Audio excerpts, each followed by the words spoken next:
En términos muy prácticos, ¿qué tienen que saber del nacionalismo italiano? Uno, el gran estandarte del nacionalismo italiano es el territorio del Piamonte y Cerdeña. Tratándolo de ubicarlo en el mapa, está en la parte superior. El rey principal, porque hay una gran sucesión de reyes que realmente quieren esta unificación, será Víctor Manuel II. Su mano derecha, el primer ministro, el conde de Cavour, será el que también proyecte de una manera bien inteligente esta unificación. Lo que tratará de hacer el conde de Cavour es que si no se puede unificar al inicio políticamente a Italia, lo hará a través del ferrocarril. Las vías del ferrocarril se pagarán con dinero del Piamonte y Cerdeña y ellos harán que las personas, las ideas, los productos vayan a través de esta invención de la primera revolución industrial y que entonces poco a poco se vaya haciendo una conciencia de que Italia es una. Cuando realmente comienza la guerra, y aquí es en donde todos los puntos comienzan a converger, Víctor Manuel II le pedirá ayuda a Napoleón III. Y en ese sentido, Napoleón III lo piensa y lo medita y se da cuenta de algo. Si puede atacar al imperio austriaco, si puede quitarle hasta cierto punto parte de su poder, definitivamente Francia gana. Y por eso es que italianos y franceses se lanzan a una empresa y a una guerra en contra del imperio austriaco. En este caso es para quitarle el reino lombardo-véneto. La pelea es ardua, no dura tanto tiempo, Napoleón no se quedará hasta el final de la unificación, pero el daño está hecho y definitivamente los austríacos comienzan a replegarse y replegarse y replegarse, mientras que los italianos poco a poco comienzan a unirse bajo el estandarte de Víctor Manuel II. En el sur de Italia llegarán otros tintes distintos.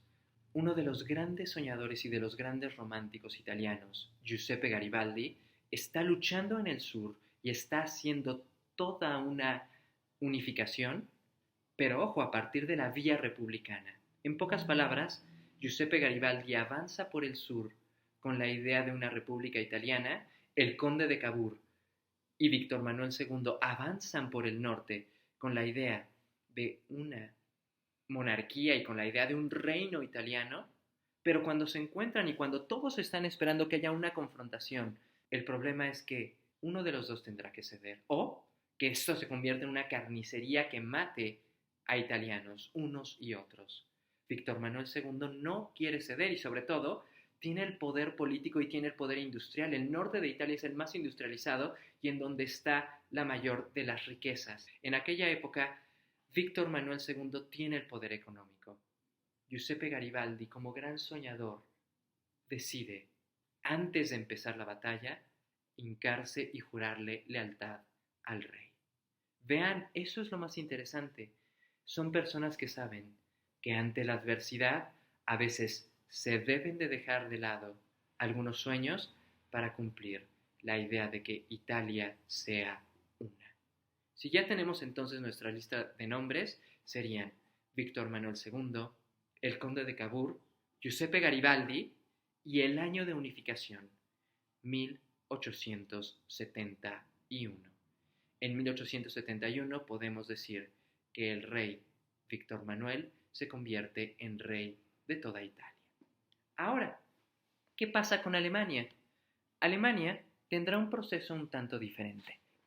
Los alemanes estarán dispuestos no a hacer solo una guerra en contra de Austria, sino antes que nada tomar primero los pueblos alemanes que están en dominio de Dinamarca. Vean entonces, lo voy a simplificar mucho. Los alemanes tendrán como pueblo estandarte a los prusianos, el gran reino de Prusia, que ya habíamos nosotros analizado en las guerras napoleónicas, será el que tome el control y el que decida, vía su rey Guillermo I y vía Otto von Bismarck, que tendría hasta cierto punto el símil con el conde de Cavour, en este caso es el canciller, el líder del gobierno en la zona prusiana, los dos que tomen las riendas de esta unificación. El rey Guillermo II se dio cuenta de que Dinamarca tenía dos pequeños territorios que eran de origen alemán, Schleswig y Holstein. De una manera un tanto compleja que no analizaré en esta clase. Lo único que diré será que vía una guerra en contra de Dinamarca y después de algunos artilugios políticos podrá hacerse del territorio de Holstein y Schleswig. Lo interesante es esto. El siguiente paso será una guerra en contra de Austria. Y eso sí, esta guerra y esta batalla llevará hasta cierto punto a Austria a un peligro inminente. Y sobre todo lo logrará porque en una sola batalla uno pensaría, Prusia contra Austria van a ser un choque de titanes, y no es así. Los austriacos ya perdieron hasta cierto punto el control del norte de Italia. Y por ello están dispuestos a realmente hacer una gran guerra en contra de los prusianos, pero no tienen la tecnología. La mejor tecnología la tienen los alemanes. Si vemos los fusiles que existen en la época, un fusil de avancarga, que es el fusil que se había utilizado desde tiempos napoleónicos, es un fusil que tienes que cargar por la parte de enfrente. Denme un segundo nada más. He regresado y he regresado con mi fusil. La idea es muy simple. Un fusil de avancarga, reitero, que es el fusil que se utilizaba en tiempos napoleónicos y en adelante, es un fusil que necesita que en la parte de enfrente se cargue la bala. Es decir, tardas mucho realmente en cargarlo porque primero tienes que poner la pólvora, hacer que la pólvora llegue hasta la cámara, luego poner la bala, hacer que la bala resbale, normalmente con ayuda de un pequeño palito, y una vez que tienes todo listo, prendes la mecha, esperas a disparar y disparas. El problema es que esto lleva mucho tiempo. El fusil que tienen los alemanes es mucho mejor. Se llama fusil de retrocarga. Y lo que hace es que se crea un espacio en el cual tú puedes ir metiendo una bala, pero sin la necesidad de hacer todo el proceso que lleva desde la punta del cañón hasta la cámara. Y es mucho más rápido. Voy a hacer esto un poco más gráfico, denme un segundo. Mientras un fusil de avancarga necesita una gran cantidad de tiempo para cargar, poner la bala y una vez que está todo listo, poder disparar. Mientras este personaje hacía eso, el otro personaje podía cargar una vez, 2 veces, 3 veces, 4 veces, 5 veces, 6, 7 veces. 7 veces podías disparar con un fusil de retrocarga, mientras el otro podía disparar una sola vez. Creo que todo eso nos explica cómo es que el ejército prusiano pudo derrotar en la batalla de Sadowa en una sola batalla y terminar ahí la guerra al ejército austriaco. El ejército austriaco con sus fusiles de avancarga, con su tecnología un poco más atrasada para la época, ya nos estaba hasta cierto punto previendo que la nueva potencia sería Alemania y que su forma serían las formas de la guerra. Simplemente para terminar de asentar su unificación y para realmente decir que todos los alemanes formaban parte de su territorio, tenía que ganarle a alguien más, y no por territorio, sino más bien para convencer a las naciones que faltaban de unificarse a Alemania, de que Alemania sería grande. Y entonces, después de derrotar a Dinamarca, después de derrotar a Austria, le hizo la guerra a Napoleón III. Y esta fue definitivamente una lucha de titanes, pero que terminó al estilo de la guerra austro-prusiana. La tecnología militar francesa era menor. El fusil de retrocarga prusiano hizo que esta guerra durara realmente poco en términos de lo que se esperaba. Y a final de cuentas, cuando esta guerra termina, hay muchas cosas que suceden. Napoleón III termina abdicando.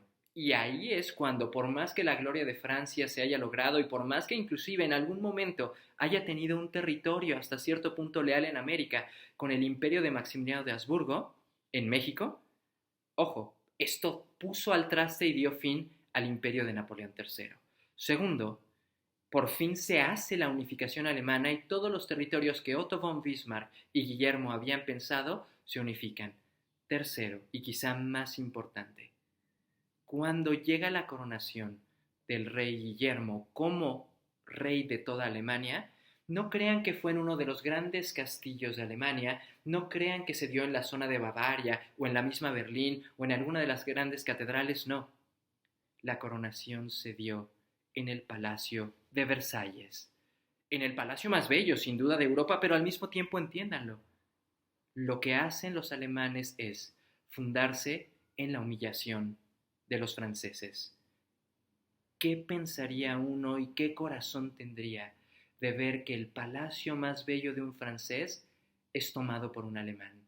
Que los franceses están siendo humillados para que definitivamente Otto von Bismarck y su proyecto de la Gran Alemania le diga al mundo: damos un golpe sobre la mesa y sin duda los alemanes se convertirán en la potencia europea que hasta cierto punto lidere esa región.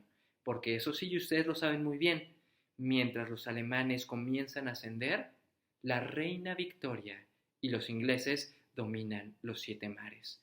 Todo esto nos va llevando hacia el final del siglo. La reina Victoria, nosotros ya lo vimos en clases pasadas, la reina Victoria es la ama y señora de los mares y definitivamente tiene un gran imperio.